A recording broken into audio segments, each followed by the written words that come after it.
see Machine face off against Terror again.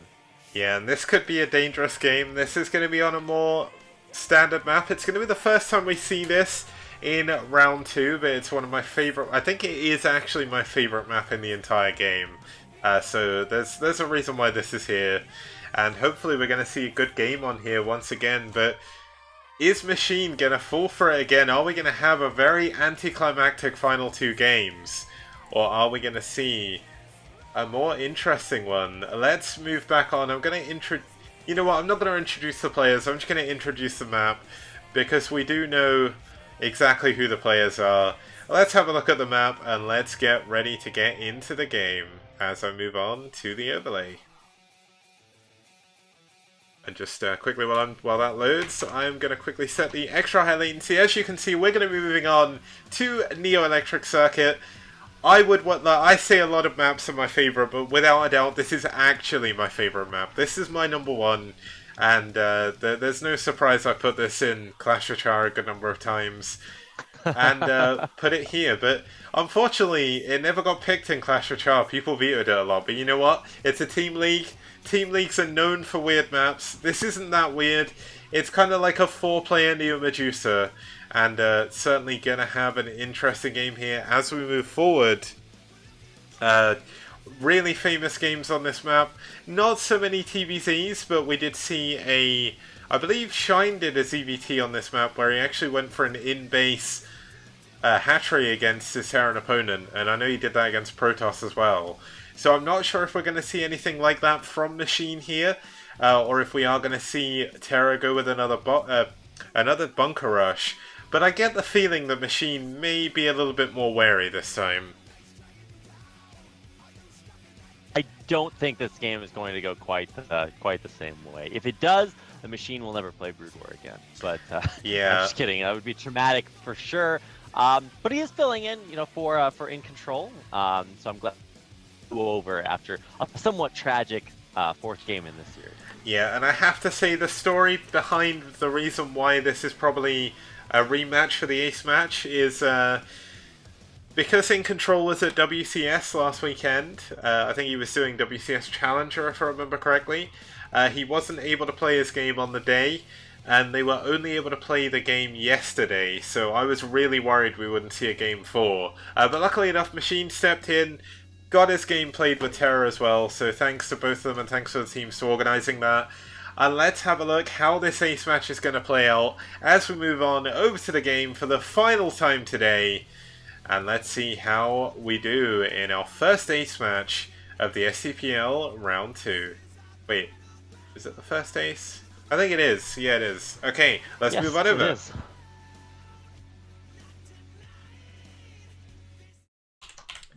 Okay, so starting us off in the bottom right-hand position, we do have the Peach Zerg. It's going to be Machine.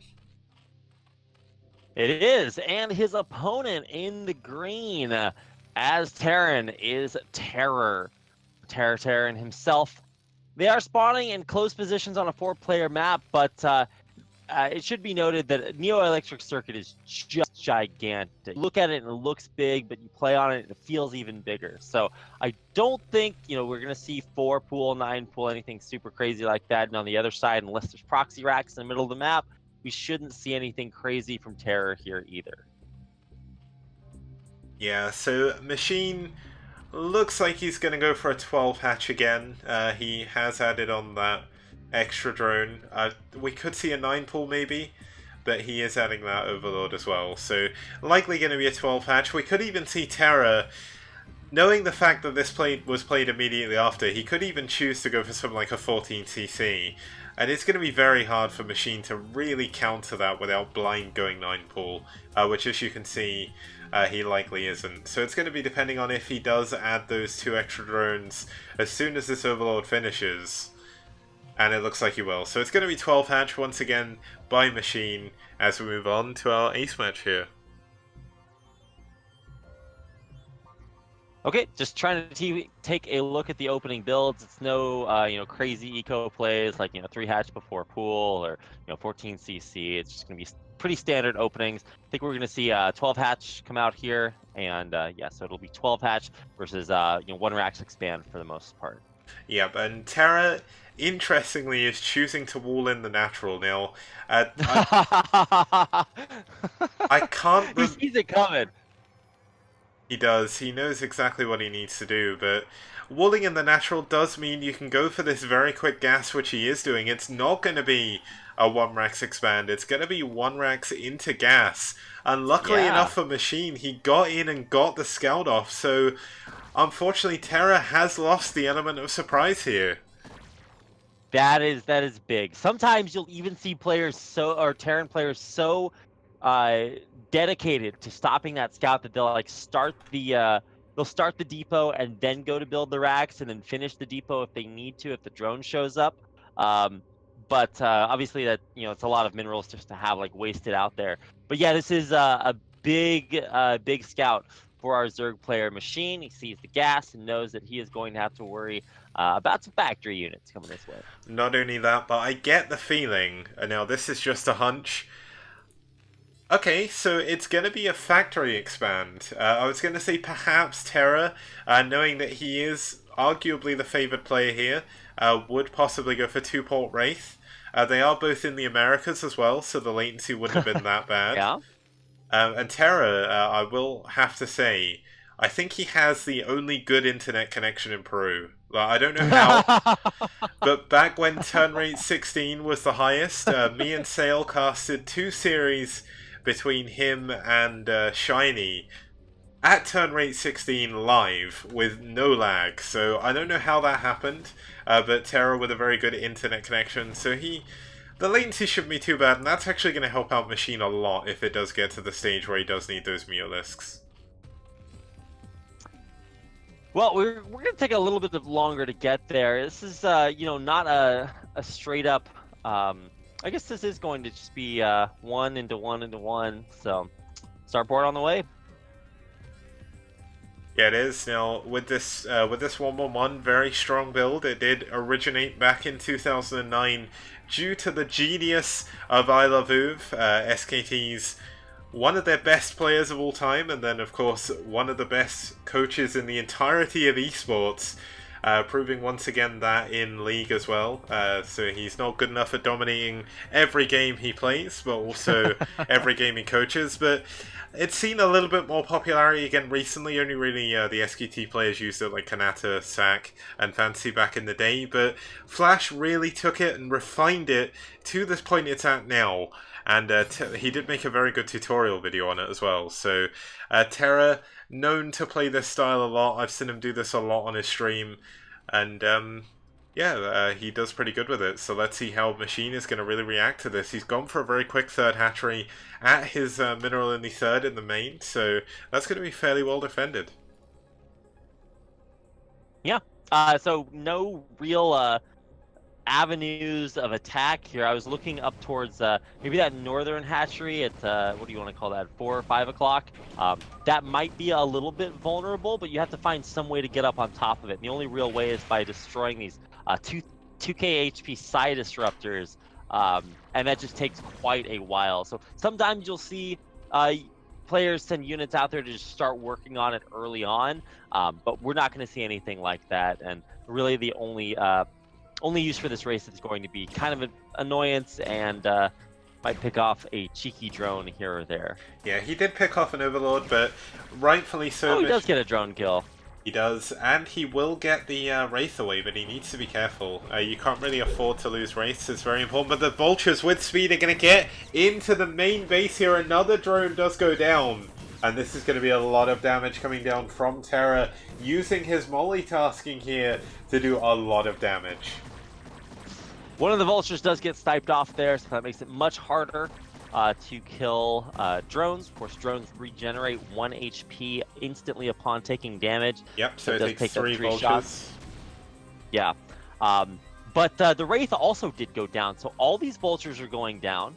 And that means that this dropship that's coming over across the map has a a lot of work cut out for itself because, of course, dropships by themselves do not really deal that much damage.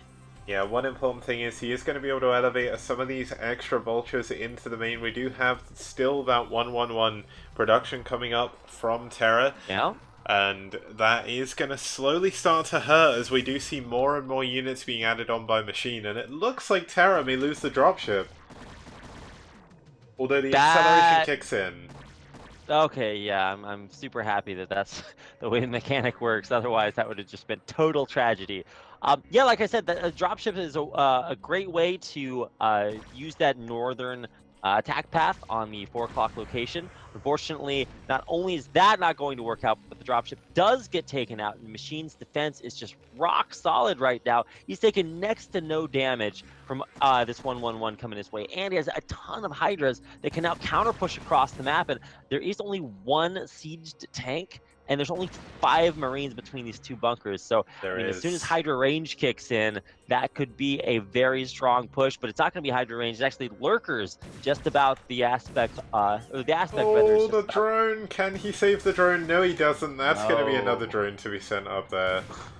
That's kind of annoying. But Terra getting a lucky last shot there on that vulture on the drone as well. So the one issue he's got is he going to be able to go back and see these lurkers? If he sees the lurkers, he's going to know he's going to need to save his scans. He does not yet have scanners. He's just added them on. There is currently no science facility in production, which is kind of interesting. One of the benefits of going for that 1-1... Oh, no, he gets another drone! So that's such a huge, huge deal. This 4th base is going to be delayed a hell of a lot.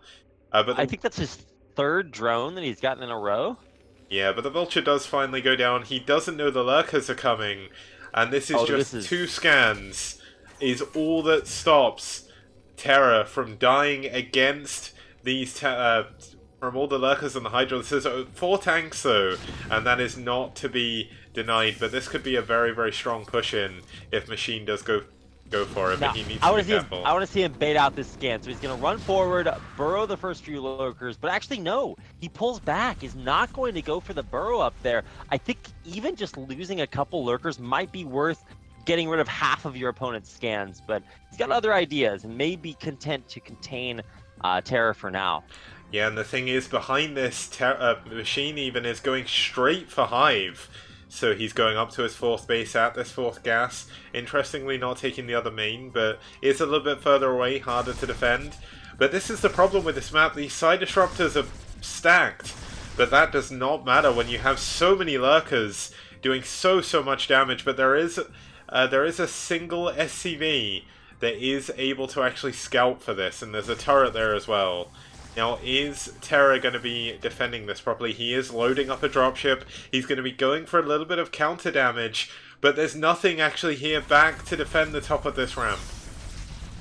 Yeah, so Burrow there is going to take out this turret basically instantly. He's going to have one more to go through. This Terran dropship is actually full of units. The previous one was empty, but this has 8 Marines in it, and there's not a whole lot defending back at home. Okay, there's a couple of Hydras and a Sunken, so he is going to have to go all the way into the main. Can he make it there? Dropships is vulnerable, down to 78 HP. He does make it all the way deep into the main. Now, Machine did something very clever there, but I feel like he overreacted pulling all of his units back. But the drop has gone down, the medic actually running out into the drone line, not going to be there to heal the Marines. But this is very, very good positioning on this drop. Yeah, and it's not a very good way to deal with it. Several Hydras run in one by one. Drop continues to deal damage. That's a little bit crazy. Wow, a beautiful kind of Hail Mary drop, just spiraling that right into the end zone. Yeah, that could have been very dangerous. One thing I was about to mention before Machine pulled all the units back, he put the lurkers on top of the cliff and pulled them immediately downwards.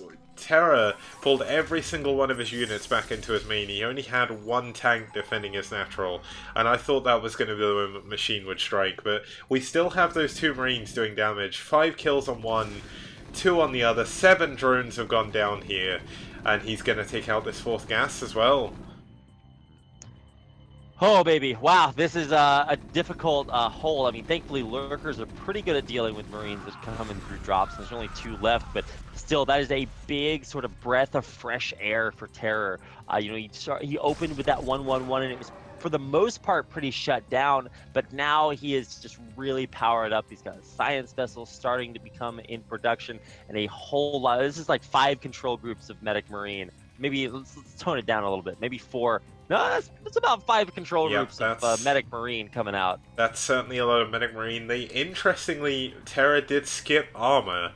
So the reason why armor is important, in case you don't know, is it does take 2 lurker shots to kill a Marine, but if they have +1 armor, it does take 3. So that could have played that could actually play a big part in this engagement, as we do have a lot of lurkers for Machine. But here we go. It looks like Machine going in from the front, but this is just so many tanks. This could be a very dangerous position, and that's a very nice Marine spread by Terra. Oh no, even Irradiate coming down there to take out one of those final lurkers. Nice Scourge, do take out one of the only 2 science vessels, but I believe there's a 3rd one about to pop back at home. If he can Scourge this final science vessel, that would actually be huge. It would make these final 3 lurkers he gets a lot more potent, and he gets it! What was it doing so far forward? That's kind of questionable control. The lurkers are burrowed so far back, and the DPS is so high from these Marines that he can't really afford to reposition those, and that means that this hive is under a... he does not at this moment, no. Yeah, so he moves forward. He doesn't have the right units to defend. He's going to lose his hive, and GG! Terra, in a crazy final game in the Ace match, is going to take his personal 2-0 in the STPL round 2 and take down Machine twice in a row to give Naz from behind the comeback, the reversal kill for Naz here. Yeah, I gotta say, I was really impressed with the way that media opened up, especially Gypsy's game earlier. That was a very, very solid series. I hope we get more like that for Machine. He really did pull it back, but there were a couple of crucial characteristics about that final game. One, he had 3 drones sniped in a row that were going to build this 4th base, so he just was so delayed. Yeah. The second one is that he actually pulled his entire army back into his main to deal with that drop coming through, and that just gave Terror so much time to macro up a ton of bio that when it pushed across the map, hit right before the Dark Swarm was ready. It did, and the trouble is, due to the fact he gave up that map positioning, it allowed Terra to just move straight out of his base. Before, he had the worry of pushing out into lurkers, but when they were all pushed back, or pulled back even, he didn't have that worry anymore, and Machine, unfortunately, due to the fact he was playing quite aggressively early on, didn't really have any Sunkens or anything back to defend. Yeah. He was, I guess, not unprepared for a push like that, but you can't really foresee how quickly your army is going to die like that. The unsieged tanks and insanely high DPS from Medic Marine just really mowed through everything. I think he had like 9 lurkers in that army, That was certainly a lot. Most of them just went down instantly. So a little bit of a tragic first engagement with that huge Terran army that came out there. Even without that armor upgrade for his bio, he just had way too much damage. Yeah, and just quickly, let's move on to the results screen just to confirm everything that happened. And apparently, the Ace match does not show up, but we did have Terran beating Machine again. But it started off with Future winning a very good PvT on Troy, Gypsy winning a very cool TVP on Triathlon, Sugo beating Naokan to bring the hope back for Naz, and Terra really hammering at home, showing the Terra that he is, showing the Terran that beat Lava in a series in a tournament on Hitchhiker and Neo Electric Circuit. And you know what, that's it for this series, but it's far from the end of the SCPL. This is only the end of Week 1. Week 2 will be casted in 2 weeks. I'm actually in Amsterdam next week, so it won't be being played till next Sunday. But there's going to be a lot more games to come from Media, from Naz, from Ninth Team, and from Rev. And just to have a little bit of a sneak peek at what maps are coming up for, or what, not maps, but what games are coming up for Week 2. As you can see here, it's going to be Naz versus Psystorm, and IRK versus Clan Rev. That's going to be on the Monday. On the Tuesday, we're going to have Red versus Bull, Soul Gaming versus Net Wars, and that will be on the Wednesday. And finally, on the Friday, we're going to have White Clan versus DM and Ash versus Ninth Team. Now, Ash have actually done a little bit of merging of their own as well. I'll explain this a little bit in a couple of weeks or so, but Ash have merged with the players of IM. IM did step out of the STPL at the very last minute, and both of them unfortunately had a lot of players that couldn't play, so they've done what Ninth Team have done. They've joined up under the Ash banner, and they'll be a little bit more active, which will be good for not only them, but the SCPL will keep an extra team, which could have been a bit of a problem. Tons of teams in this round of the STPL. Some new faces, some old faces, and some teams merging together. It's a totally different STPL story. I'm excited to see how it develops over the course of the season. And it's great to be here with you, Kix. Thanks for inviting me back for another STPL broadcast. It's great to have you back. I must admit, one of the best casts I had from round one was the one where you and Cadenzi were both sort of cramped up behind me. That was probably the most fun I had, and it's great to have someone else to share the burden of the voice, and what a man to do it. The man with the unbreakable voice, the unbreakable willpower, really using the dirty esports money to pay for that bionic voice box, as we do have Rapid here. So a huge thank you to you for staying up an incredibly late period of time again in Korea, and hopefully we'll see you again very soon. What's And your hopefully next we'll event? see my next event. I'm going to be watching GSL finals tomorrow, so that should be pretty cool. Otherwise, there's going to be a lot of ASL and KSL coming up, so I'm sure I'll make it out to one of those. Yeah, that'll be really cool. So, just a huge thank you to all of the people that have tuned in to watch. It really does mean a lot that you've tuned in to support the players and, of course, the stream. If you do want to support the stream a little bit more, you can hit that follow button. And most importantly, just tune in again. That's the best thing you can possibly do. I've asked Blizzard to see if I can get a little bit of space on the launcher, so we're going to see how that goes. And hopefully, moving forward, I'll continue to improve the production on the SCPL, and it'll be even more of a show. So, huge thank you to all the viewers that tuned in, and of course, the players as well who did spend their Sunday evening, and in some case, Sunday very early morning if they're West Coast America, playing their games for the SCPL. So, without them, this tournament wouldn't be possible, realistically. I could cast to nobody, but without a player, there wouldn't be any games to cast. So they're keeping me in not so much a job, but they're keeping me in a position where I'm doing something, which is fun. So it's all good. All right, well, I guess that does it. Big thanks to everybody for coming out and watching. It's great to be here, and I guess I hope to see you back whenever you are back for more STPL Kicks. Yep, we'll be back on Monday, the 2nd of July. I will be on holiday this week, so I'm going to go enjoy that. And have a good evening, morning, weekend, wherever you are, and we will see you guys next time. And you never know, just in case you haven't heard the news, we are affiliated with Korean superstar celebrity Cadenzi. She did cast with us before. Maybe she'll cast with us again, but she's moving to Korea next week now. So we'll have to see what comes of that. But Cadenzi may be back. It all depends if she can fit us in her busy celebrity schedule. Okay, so see you guys next time. Thank you for tuning in. Have a good night.